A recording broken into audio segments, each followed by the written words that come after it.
Bismillahirrahmanirrahim. Assalamualaikum warahmatullahi wabarakatuh. Alhamdulillahirabbil alamin. Alladzi arsala rasulahu bil huda wa dinil haqq liyudhhirahu 'alad dini kulli walau karihal kafirun. Asyhadu an la ilaha illallah wahdahu la syarika lah wa asyhadu anna Muhammadan abduhu wa rasuluh. Allahumma salli wa sallim wa barik ala Muhammadin wa ala alihi wa sahbihi ajma'in, amma ba'du. Alhamdulillahirabbil alamin. Puji syukur kepada Allah Subhanahu wa taala, kita bisa dipertemukan kembali dalam kesempatan kali ini, yaitu pembacaan asbabun nuzul ayat-ayat Al-Quran. Kaum muslimin yang dirahmati Allah Subhanahu wa taala, mari kita simak bersama pembacaan Quran surat Al-Baqarah ayat 187.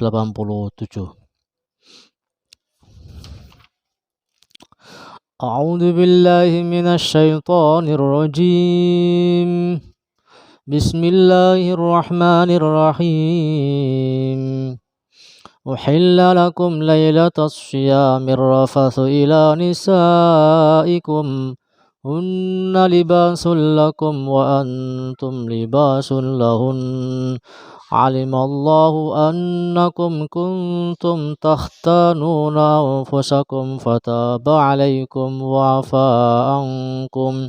فالآن باشروهن وابتغوا ما كتب الله لكم وكلوا واشربوا حتى يتبين لكم الخيط الأبيض من الخيط الأسود من الفجر ثم أتموا الصيام إلى الليل ولا تباشروهن وأنتم عاكفون في المساجد تلك حدود الله فلا تقربوها كذلك يبين الله آياته للناس لعلهم يتقون.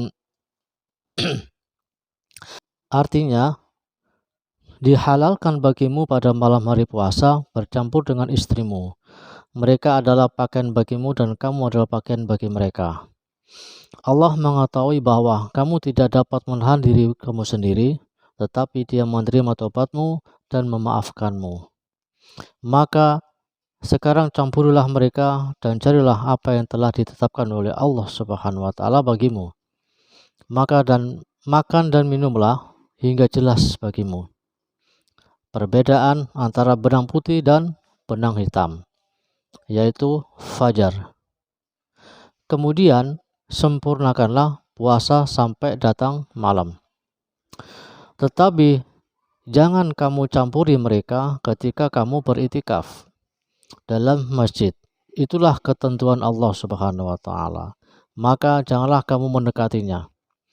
Demikianlah Allah menerangkan ayat-ayatnya kepada manusia agar mereka bertakwa.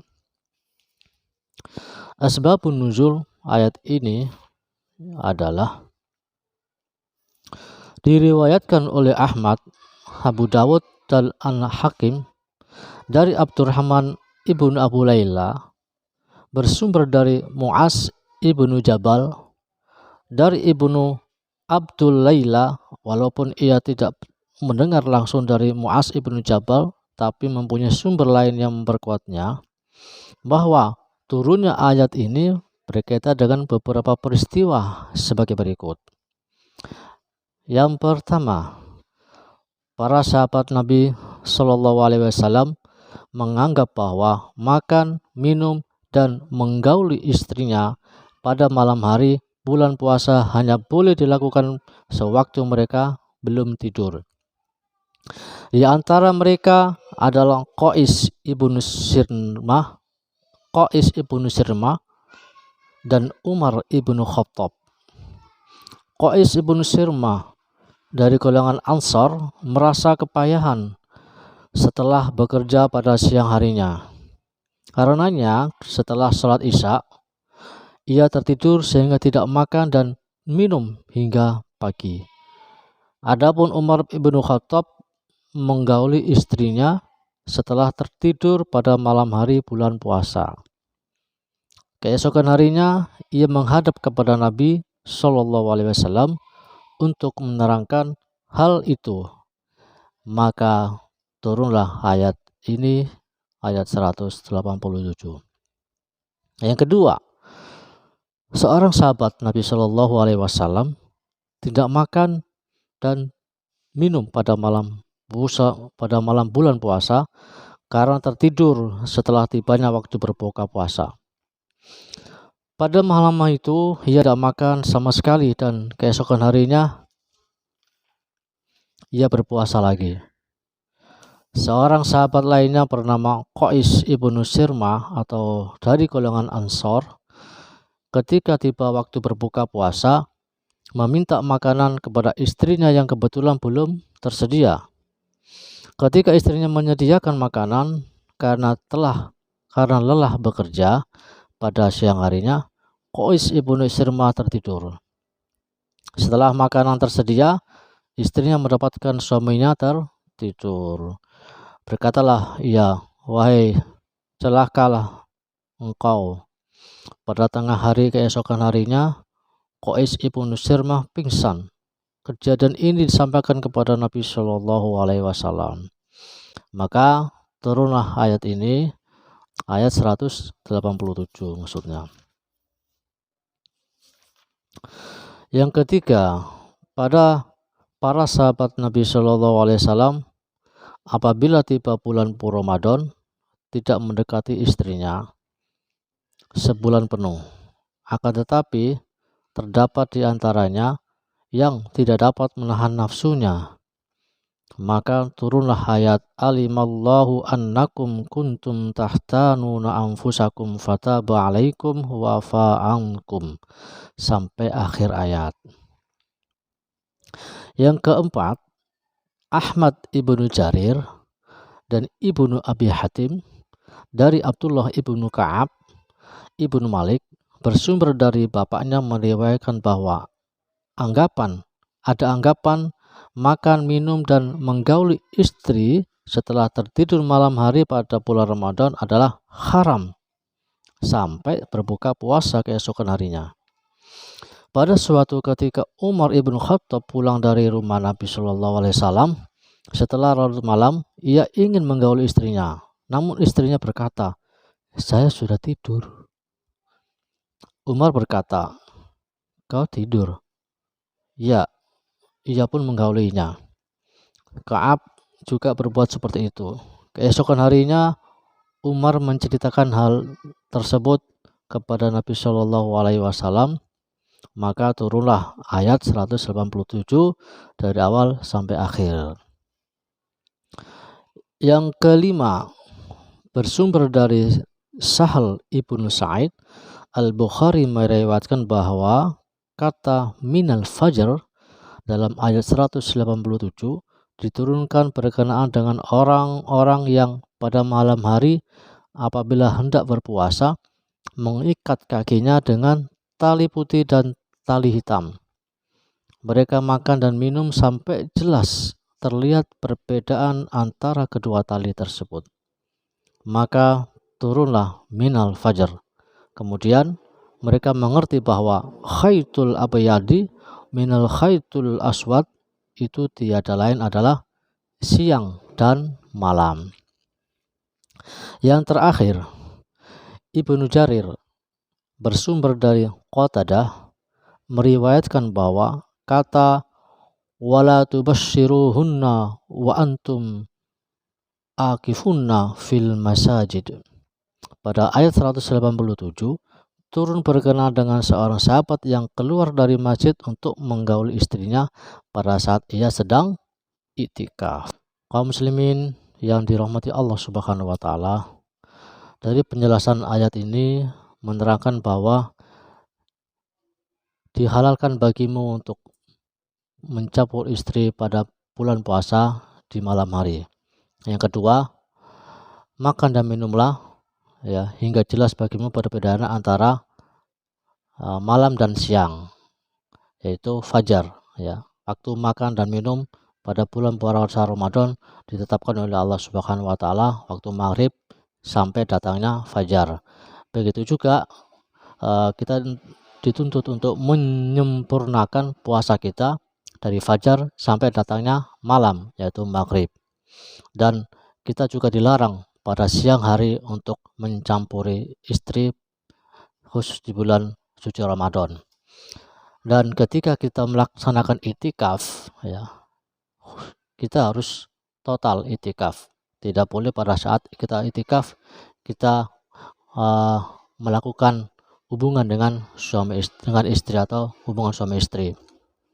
Ya, jadi ayat ini sudah jelas ya menerangkan terkait dengan bagaimana puasa Ramadan yang harus kita lakukan, ya. Saya bacakan kembali ayat ini. Uhilla lakum lailatas syami rafasu ila nisaikum.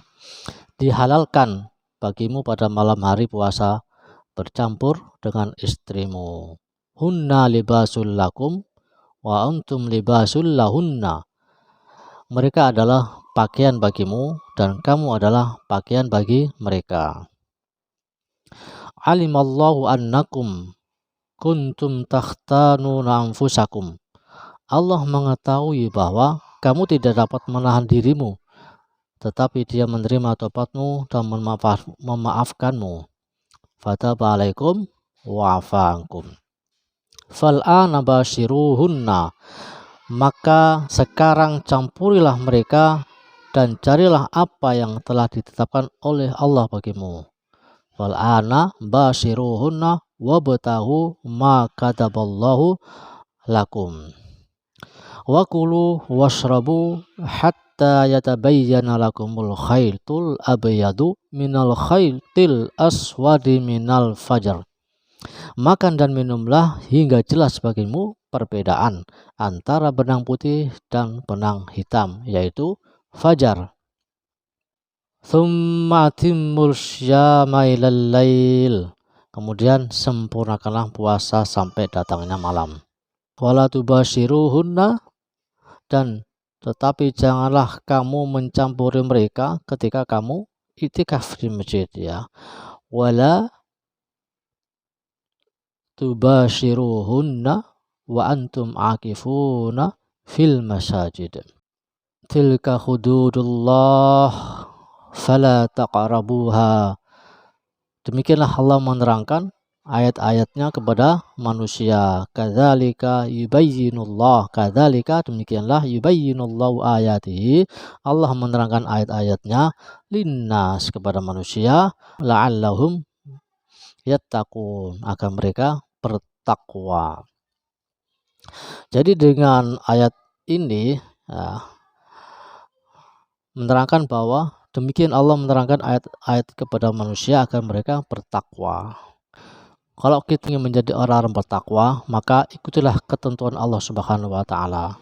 Jangan sampai kita melanggar apa yang sudah ditentukan oleh Allah Subhanahu wa taala, seperti tadi menggauli istri pada malam hari pada khususnya bulan Ramadan itu merupakan ketentuan Allah Subhanahu wa taala. Makan dan minum di malam hari dari fajar, dari maghrib sampai fajar itu ketentuan Allah Subhanahu wa taala, dan puasa dari fajar sampai menjelang datangnya maghrib, serta yang terakhir tadi tidak boleh menggauli istri pada saat kita melakukan i'tikaf. Demikianlah kaum muslimin yang bisa kami sampaikan. Mudah-mudahan apa yang kami sampaikan memberikan manfaat kepada kita semuanya dan kita selalu dalam lindungan Allah Subhanahu wa taala dan mendapatkan rahmat dari Allah Subhanahu wa taala. Wallahu taala alam. Wassalamualaikum warahmatullahi wabarakatuh.